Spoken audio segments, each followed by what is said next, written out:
കൂട്ടുകാർ, ഈ multi zinc എങ്ങനെയാണ് സെറ്റ് ചെയ്തിരിക്കുന്നത് നമുക്ക് നോക്കാം. ആദ്യം തന്നെ നമുക്ക് ഈ ഒരു ഭാഗം സിലിക്കോൺ അടിച്ച് സെറ്റ് ചെയ്ത് ഉറപ്പിക്കണം കേട്ടോ.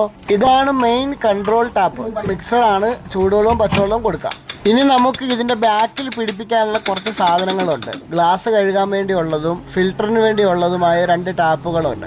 അത് നമുക്ക് സെറ്റ് ചെയ്യാൻ വേണ്ടി ബാക്ക് സൈഡ് സെറ്റ് ചെയ്തിട്ട് അതിന്റെ കണക്ഷൻ പൈപ്പ് പിടിപ്പിക്കണം. ഇതിന്റെ കണക്ഷൻ പൈപ്പ് സെറ്റ് ചെയ്യാൻ അല്പം ബുദ്ധിമുട്ടുണ്ട്. ചെറിയൊരു ഗ്യാപ്പാണ്. ആ ഗ്യാപ്പിൽ കൂടി നമ്മുടെ വിരൽ കയറ്റി വേണം അത് കണക്ട് ചെയ്യാൻ കേട്ടോ. ഇനി ഇതാ ഈ മൾട്ടി ആംഗിൾ കോക്ക് സെറ്റ് ചെയ്യാം. 2 മൾട്ടി ആംഗിൾ കോക്ക് ഉണ്ട്. 4 കണക്ഷൻ നമുക്ക് ആവശ്യമാണ്. ഇതിന് 2 മൾട്ടി കോക്ക് നമ്മൾ സെറ്റ് ചെയ്യുന്നുണ്ട് കേട്ടോ. 2 സൈഡിലും ഓരോ PN16 അല്പം പൊക്കത്തിൽ സെറ്റ് ചെയ്ത് കഴിഞ്ഞാൽ മുകളിൽ നിന്ന് വരുന്ന കണക്ഷൻ പൈപ്പ് തന്നെ സെറ്റ് ചെയ്യാൻ പറ്റും. ഇതാ ഇവിടെ ഞങ്ങൾ 2 സൈഡിലും 2 ആംഗിൾ കോക്ക് വെച്ച് സെറ്റ് ചെയ്തിട്ടുണ്ട് കേട്ടോ.